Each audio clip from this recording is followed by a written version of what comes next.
सर्व श्रोते हो, रामकृष्ण गोविंद.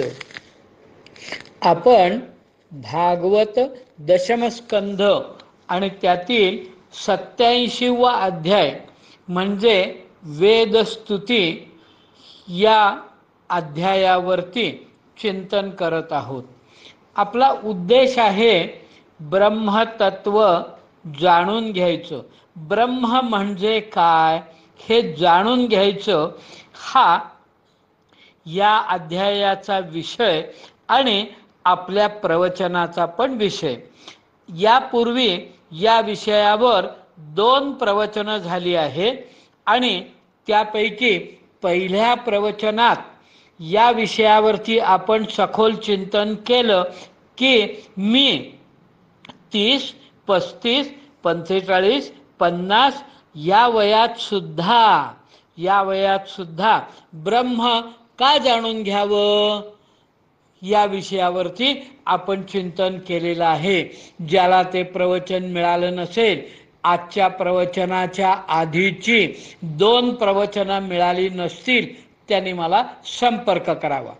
या अध्यायाच्या म्हणजे 10 स्कंध 87वा अध्याय, या अध्यायाच्या पहिल्याच श्लोकात राजा परीक्षिताने एक अत्यंत सरळ आणि स्पष्ट प्रश्न विचारलेला आहे की मला ब्रह्मतत्व जाणून घ्यायचे आहे, पण मी असे ऐकले आहे की ते तत्व कार्यकारणाच्या म्हणजे कॉज आणि इफेक्टच्या पलीकडे आहे.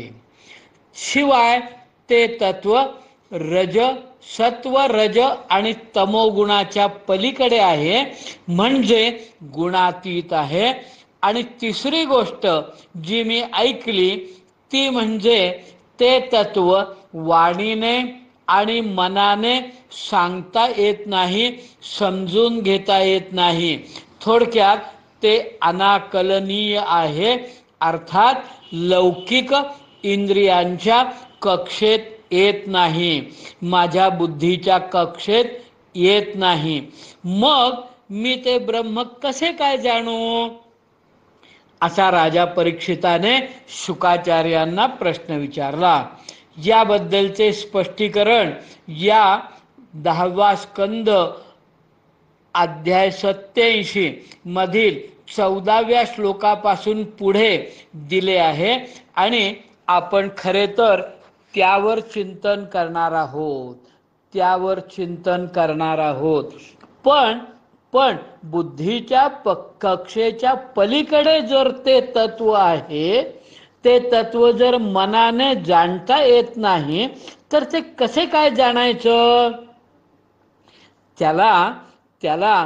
त्यासाठी आपल्या बुद्धीची ब्रह्मतत्वाबद्दल एक बैठक म्हणजे काही पार्श्वभूमी तयार करायला हवी. म्हणून मी आपल्या पुढं 2-4 विचार मांडतो. थोडक्यात आपल्या बुद्धीच्या कक्षेच्या जर ते पलीकडं असेल तर काही प्रयत्नानंतर मला माझ्या बुद्धीची कक्षा आणखी रुंदावता येणार नाही का?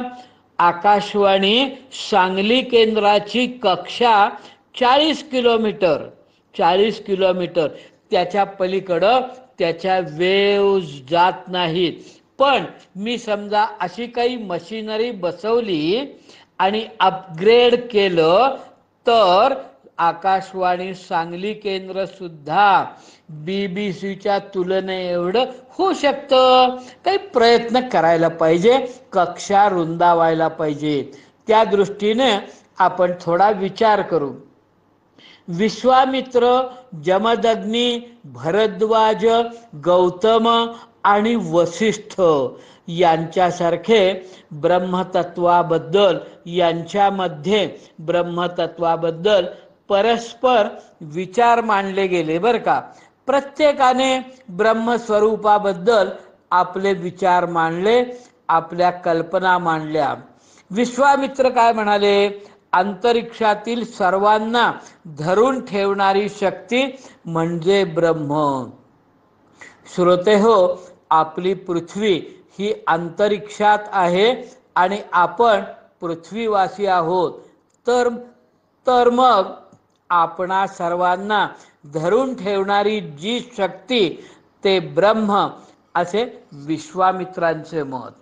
भरद्वाज काय म्हणाले, तर ब्रह्म अमुक एक असे दाखवता येत नाही. थोडक्यात त्यांच्या मते ब्रह्म हे अनिर्देश्य आहे. जमदग्नींनी त्याला प्रकाशाचे उगमस्थान म्हटले आणि इथे प्रकाश म्हणजे ज्ञानाचा प्रकाश. गौतमाने विद्युत ब्रह्माची कल्पना मांडली. वसिष्ठ मात्र जे म्हणाले ना, ते फार मार्मिक आहे. ते म्हणाले, ब्रह्म सर्वांच्या अंतर्यामी आहे. काय म्हणाले ते? ब्रह्म सर्वांच्या अंतर्यामी आहे. सर्व ऋषींना वसिष्ठांची ही कल्पना मान्य झाली. असं हे ब्रह्मतत्व आहे. किती सुंदर विचार आहे ना तरुणांनो. आपली संस्कृती दिव्य आहे, महान आहे. मी तुम्हाला काय सांगतो त्याची खूणगाठ बांधा. आपल्या सर्व आध्यात्मिक ग्रंथात म्हणजे स्क्रिप्चर्स मध्ये एक सिद्धांत शेकडो वेळा सांगितला आहे. काय म्हटलेलं आहे? अहम सर्वेषु भूतेषु भूतात्मा अवस्थित सदा. काय म्हटलेलं आहे? अहम सर्वेषु भूतेषु भूतात्मा अवस्थित सदा. ते ब्रह्म सर्व प्राणी मात्रात सतत वास करून आहे. आता यावरून मी हा विचार दृढ करायला हवा की मी दुसऱ्याबरोबर जे आणि जसे वागतो ते म्हणजे त्याच्यात असलेल्या परमात्म तत्वाशी वागतो. मी एखाद्याचा द्वेष करतो म्हणजे पर्यायाने त्या ब्रह्मतत्वाचा द्वेष करतो. त्या माणसामध्ये काही दुर्गुण असतील तर दुर्गुणाचा द्वेष करावा, पण त्या माणसाचा द्वेष करू नये, ही माझी संस्कृती शिकवते. माझा आणि आपणा सर्वांचा स्वभाव बहिर्मुख आहे. आपण हे ब्रह्म ब्रह्मांडात कुठेतरी आहे या बहिर्मुख विचाराने त्याला शोधतो. अहो, पण ते अंतर्यामी आहे. मी जर अंतर्मुख झालो, सतत चिंतन केले, तर मी ब्रह्मतत्वाशी एकरूप होईन. अहो, मी ब्रह्मतत्वाशी एकरूप होईन असे म्हणणे सुद्धा चुकीचे आहे. मी म्हणजेच ब्रह्म, मीच ब्रह्म आहे, मी ब्रह्म आहेच. फक्त या श्रद्धेवर अज्ञानाचं आवरण आलं आहे. मला ब्रह्मतत्व जाणण्यासाठी प्रयत्न करण्यासाठी गरज नाही. मला ते अज्ञानाचं आवरण दूर केलं पाहिजे. हे अज्ञानाचे आवरण म्हणजे तरी काय आहे हो? ते समजल्याशिवाय ते दूर कसे करणार? तर मी म्हणजे देह किंवा मी म्हणजेच देह ही भावना म्हणजे अज्ञान. मला ही भावना दूर करायची आहे. ज्ञानावरचे अज्ञानाचे आवरण दूर करायचं म्हणजे मी देह आहे ही भावना निराश करायची. हे काम किती कठीण आहे हो. गीतेत याबद्दल स्पष्टीकरण दिले आहे. गीता अध्याय 3 श्लोक 38 काढा. गीता अध्याय 3 श्लोक 38 काय म्हटलेलं आहे? योग्यांसारख्या श्रेष्ठ लोकांच्या बाबत हे अज्ञानाचे आवरण म्हणजे जणू धूमेना आवरियते वह्नी. म्हणजे ज्याप्रमाणे धुराने अग्नी झाकला जातो, अग्नीवरचे हे राखेचे आवरण जराशी फुंकर घातली की आवरण दूर होते आणि लख अग्नी प्रकाशित होतो. त्याचप्रमाणे योग्याचे बाबत मी म्हणजे देह ही भावना त्या प्रमाणात चटकन दूर होते. आता जे योगी नाहीत पण अभ्यासक आहेत असा दुसरा गट, त्यांचे बाबत प्रकार जरासा कष्टप्रद असतो. त्यांचे बाबत गीतेत म्हटले आहे की यथा आदर्शः मलेनच. आदर्शः म्हणजे आरसा, म्हणजे ज्याप्रमाणे आरशावर धुळीचे आवरण चढते. आपण एक 15-20 दिवस काश्मीर ट्रिपला गेलो आणि परत आलो की आपल्याला दिसतं घरातल्या बेसिनवरच्या आरशावर धुळीचं आवरण चढलं आहे. मग आपण काय करतो? आरशावरती बोटाने पाणी शिंपडतो, कागदाने पुसतो, ओल्या फडक्याने पुसतो आणि परत कोरड्या फडक्याने पुसतो. अशा प्रकारे आरशावरचे धुळीचे आवरण काढण्यासाठी अधिक कष्ट घ्यावे लागतात. त्याचप्रमाणे ज्ञानावरचे अज्ञानाचे आवरण काढण्यासाठी अभ्यासकाला जरा अधिक कष्ट घ्यावे लागतात. आता तिसरा एक गट आहे.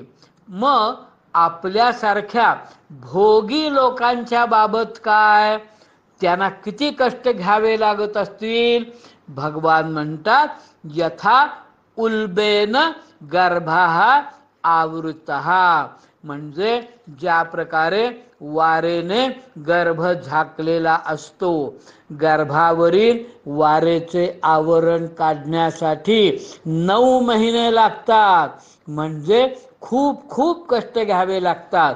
आपल्यासारख्या भोगी वृत्तीच्या म्हणजे विलासाधीन माणसांचे बाबत ज्ञानावरचे अज्ञानाचे आवरण काढण्यासाठी कदाचित जन्म पुरणार नाही, कदाचित अनेक जन्म घ्यावे लागतील, म्हणजे खूप मोठे परिश्रम करावे लागतील.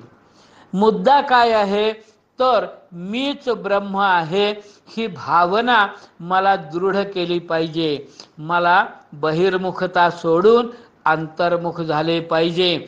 मी ज्ञान स्वरूप आहे, मी ब्रह्मस्वरूपच आहे, पण या ज्ञानावर जे अज्ञानाचे आवरण आले आहे ना, ते मला दूर केले पाहिजे. म्हणजे मी म्हणजेच ब्रह्म. यावरून म्हणजे मी म्हणजे ब्रह्म किंवा मी ब्रह्म आहे, यावरून मला वेदातील 4 महावाक्यांची आठवण झाली. मी परवाच्या प्रवचनात त्यांचा केवळ ओझरता उल्लेख केला, पण ती महावाक्ये व त्यांचा अर्थ प्रत्येकाच्या पक्का लक्षात राहिला पाहिजे. श्रोते हो आणि तरुणांनो, तीच माझी संस्कृती आहे, तीच माझी दिव्य परंपरा आहे. वेद विस्मृतीत गेलेच आहेत. आज तरुणांनो, वेद काय सांगतात हे जर तुम्हाला जाणायचं असेल तर वेदाबद्दल माहिती देणारे कोणीही नाही, वेदामधील तत्वज्ञान सांगणारे कोणीही नाही, सर्व लुप्त झाले आहे. आपण निदान 4 वेदांची 4 महावाक्ये म्हणजे महावाक्य तरी पाठ करू आणि त्याचा अर्थ समजून घेऊ. एक तर महावाक्य म्हणजे काय हो? ज्या वाक्यामध्ये जीव आणि ब्रह्माची एकता सांगितलेली आहे त्या वाक्याला महावाक्य म्हणतात. ज्याची अध्यात्म साधना परिपूर्ण झाली आहे अशा सत्शिष्याच्या कानी सद्गुरू महावाक्य श्रवणाची कृपा करतात आणि त्या क्षणी शिष्याला जीव ब्रह्माच्या एकत्वाचे ज्ञान होते. 4 वेदात प्रत्येकी एक याप्रमाणे 4 महावाक्य आहे. ऋग्वेदाचं प्रज्ञानम ब्रह्म हे महावाक्य, त्याचा अर्थ प्रत्येक शरीरात शरीर इंद्रिय समूहापेक्षा विलक्षण असलेले जे साक्षी चैतन्य ते प्रज्ञान आणि तेच सर्व जगाचे उपादान कारण असलेले चैतन्य ब्रह्म होय. यजुर्वेदात म्हटलं आहे अहम ब्रह्मास्मी आणि मी ब्रह्म आहे, हे यजुर्वेदाचं महावाक्य. सामवेदात तत्वमसी असं महावाक्य आहे आणि त्याचा अर्थ ते ब्रह्म तू आहेस. आणि अथर्ववेदात अयमात्मा ब्रह्म असं महावाक्य आहे, म्हणजे हा तुझा आत्मा ब्रह्म आहे. श्रोत्यांनो आणि तरुणांनो, ही 4 महावाक्ये पक्की लक्षात ठेवा. कोणती? पाठ करा. प्रज्ञानम ब्रह्म, अहम ब्रह्मास्मी, तत्वमसी आणि अयमात्मा ब्रह्म. आपण भागवत 87व्या अध्यायाद्वारे ब्रह्मतत्व जाणून घेण्याचा, अनुभवण्याचा प्रयत्न करणार आहोत. कारण त्या अध्यायाचा विषयच तो आहे. आणि ब्रह्मतत्व का जाणून घ्यावे, त्याचे महत्त्व काय, हे आपण या अध्यायावरील पहिल्या प्रवचनात पाहिले. ते ब्रह्मतत्व म्हणजेच आनंद. पण आनंद म्हणजे काय ते मला माहीतच नाही. आनंद म्हणजे काय ते मी तुम्हाला उपनिषदाच्या आधारे सांगेन असं म्हटलं होतं. आत्म्याची स्वाभाविक अवस्था म्हणजे आनंद. आनंद नित्य असतो, त्याचा अभाव नसतो. सच्चित आनंद या अंशाने ब्रह्म स्फुरत असते. आत्मसाक्षात्कारात ब्रह्माचा हा 3पणा आनंदात एकवटतो आणि केवळ आनंद ब्रह्म प्रत्ययास येते. आपण ज्याला आनंद म्हणतो ना, तो खऱ्या आनंदाच्या तुलनेत किती यत्कश्चित आहे. तो खऱ्या आनंदाच्या पासंगालाही पुरणार नाही. आणि खऱ्या आनंदाचा, परमानंदाचा अनुभव घेण्यासाठी, म्हणजे आनंदमय होण्यासाठी आपल्याला किती मेहनत घ्यायला लागेल ते समजावणारे एक कोष्टक मी तुम्हाला सांगतो. उपनिषदात आहे बरं का, शब्द वर्णन उपनिषदात आहे. वर्णन आहे तैत्तिरीय उपनिषदातील ब्रह्मानंदवल्लीतील 8व्या अनुवाकात आहे. बघा, शांतपणे ऐका. एक आनंद, एक आनंद, आनंदाचं परिमाण एक. आता तो एक आनंद कसा असू शकतो त्याची कल्पना करा. आणि तो तरी आनंद मला अनुभवता येतो का त्याचा विचार करा. काय आहे?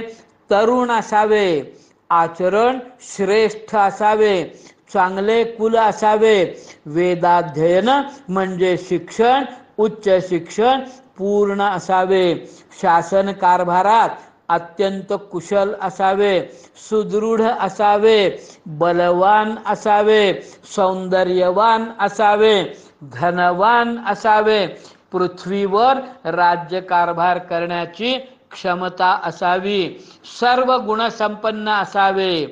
असे असले की त्या तरुणाचा एको मानुष आनंदा, म्हणजे त्या तरुण मनुष्याचा आनंद म्हणजे मनुष्याचा एक आनंद समजावा. एक आनंद.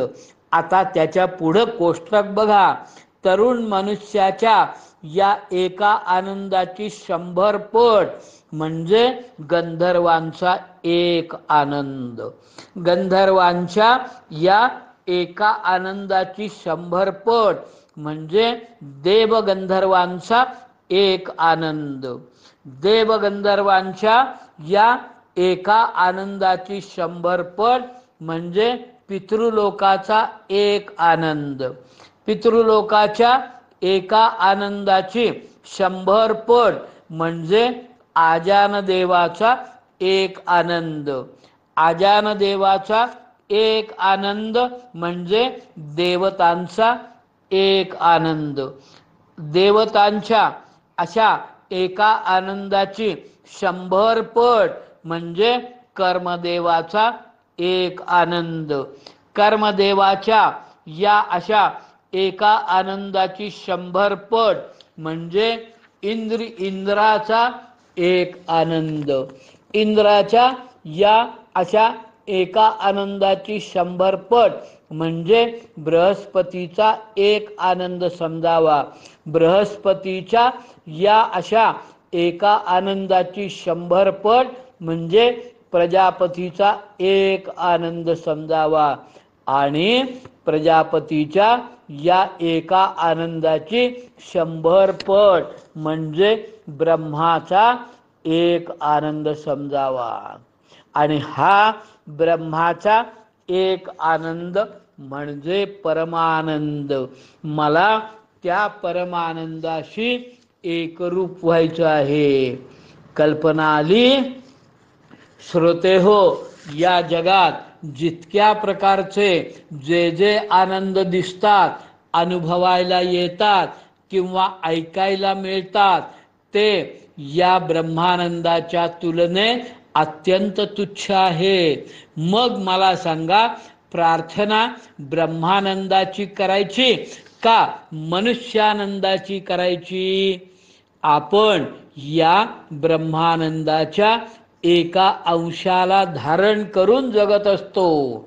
बृहदारण्यकोपनिषदात म्हटले आहे, आपल्याला ब्रह्मानंदमय व्हायचे आहे आणि ते केवळ मनुष्य जन्मातच शक्य आहे. आणि या पार्श्वभूमीवर आपण आता भागवत 10:87-14 स्कंध 10 अध्याय 87 श्लोक 14 कडे वळू. श्रुती म्हणजे वेद निर्गुण ब्रह्माचे प्रतिपादन कसे करतात? या स्टेजला म्हणजे या पायरीपर्यंत पोचल्यानंतर माझ्या मनात एक शंका आली. तुमच्या मनात ती शंका आली का नाही कुणास ठाऊक, पण ती शंका अशी की ब्रह्मतत्वाचे वर्णन जर वाणी आणि मनाने सुद्धा करता येत नाही तर मग वेद म्हणजे त्या श्रुती ब्रह्मतत्वाचे वर्णन कसे काय करतात?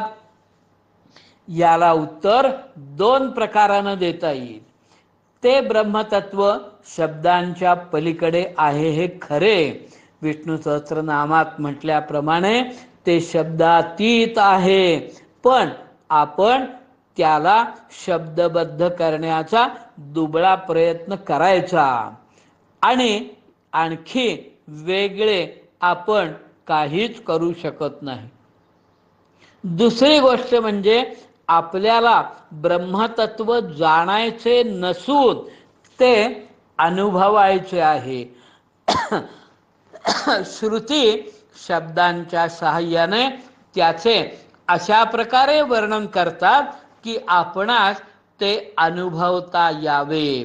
मी तुम्हाला 2 उदाहरणं देतो बरं का. 2 उदाहरणं. साखर गोड आहे, गूळ गोड आहे आणि आंबा पण गोड आहे, पण या तिन्ही गोडीत फरक आहे. आता माझा तुम्हाला हा प्रश्न आहे की या 3 वस्तूंच्या गोडीमधील फरक मला तुम्ही लिहून दाखवा. तुम्ही म्हणाल ते काही शक्य नाही, त्याचा अनुभवच घ्यायला पाहिजे. ब्रह्मतत्वाबद्दल तसंच आहे. तुम्ही घरामध्ये बल्ब बदलताना तुम्हाला चुकून विजेचा शॉक बसतो, तर मग तुम्ही मला तो शॉकचा अनुभव कसा आहे, शॉक ते शब्दात वर्णन करू सांगू शकता का? नाही. तुम्ही म्हणाल तुम्ही पण त्याचा अनुभव घ्या. मला ब्रह्मतत्वाचा अनुभव घ्यायला हवा. श्रुती त्याचे वर्णन करून आपल्याला फक्त मदत करतात. आता आपण स्कंध 10 अध्याय 87 श्लोक 14 मध्ये श्रुती काय म्हणतात ते पहा. ज्यांच्याकडे ग्रंथ आहेत त्यांनी ग्रंथ उघडा. ज्यांच्याकडे ग्रंथ नाही त्यांनी मी काय अर्थ वाचतो त्या श्लोकाचा तो नीट लक्षात घ्या. आपला सेंट्रल पॉइंट काय आहे तर ब्रह्मतत्व जाणायचं आहे, अनुभवायचं आहे. हा धागा सोडू नका. आज मी फक्त पहिला श्लोक म्हणजे 1087-14चा अर्थ वाचून दाखवणार आहे. श्रुती म्हणतात ज्यांना कोणी जिंकू शकत नाही अशा हे प्रभो आपला जय जयकार असो, जय जयकार असो. आपण स्वभावतः सर्व ऐश्वर्याने परिपूर्ण आहात म्हणून चराचर जीवांच्या आनंदमय अशा मूळ स्वरूपाला, माझं मूळ स्वरूप आनंदमय आहे, पण त्या स्वरूपाला तुम्ही आच्छादित करून त्यांना बंधनात अडकविणाऱ्या त्रिगुणांना धारण करणाऱ्या मायेचा नाश करा. प्राण्यांमधील ज्ञानादी सर्व शक्तींना जागृत करणारे आपणच आहात. कधी आपण मायेच्या द्वारा जगाची उत्पत्ती करून सगुण रूप धारण करता, तर कधी मूळ सच्चिदानंद स्वरूपात राहता. आम्ही वेद आपले असेच वर्णन करतो. हा झाला 14वा श्लोक. याच्यावरती काय जे विवेचन करायचं आहे किंवा याच्या पुढच्या श्लोकात काय जे आहे त्याच्यावरचं विवेचन पुढील प्रवचना. पण मी तुम्हाला काय सांगतो ते बघा. हे प्रवचन एका 45 वयाच्या तरुणाला जातं. तो तरुण जी काय नोकरी करतो ना त्या नोकरीच्या अंतर्गत त्याला कुठलं ते राज्य हो काय त्याला विसरलो कलकत्त्याकडं कुठंतरी महिन्यातले 15 दिवस त्याला तिथं जावं लागतं. विमानानं जायचं, विमानानं यायचं, तिथं राहायचं, तिथलं काम बघायचं, परत मुंबईला आल्यानंतर मुंबईचं काम बघायचं. किती कष्ट हो, किती. असं तो अनेक वर्ष करत आहे. तुम्हाला एखाद्या वेळेला विमान प्रवास गंमत वाटते, पण त्याला आता विमान प्रवासाचा कंटाळा आला आहे. इतका त्याचा प्रवास सतत चालू असतो. पण हे अवघड असलं तरी तो ते करतो, कारण त्याचा चरितार्थ त्याच्यावर अवलंबून आहे. तसंच श्रोते हो आणि तरुणांनो ब्रह्मतत्व जाणून घेणं तितकंच अवघड आहे. पण मी सांगतो माझ्या 74 वर्षाच्या अनुभवानंतर, साधारण 30 वर्षाच्या 25 वर्षाच्या अनुभवानंतर मी तुम्हाला आत्मविश्वासानं सांगतो, हे जाणणं तुमच्यासाठी अत्यावश्यक आहे. मला हे तरुणांपर्यंत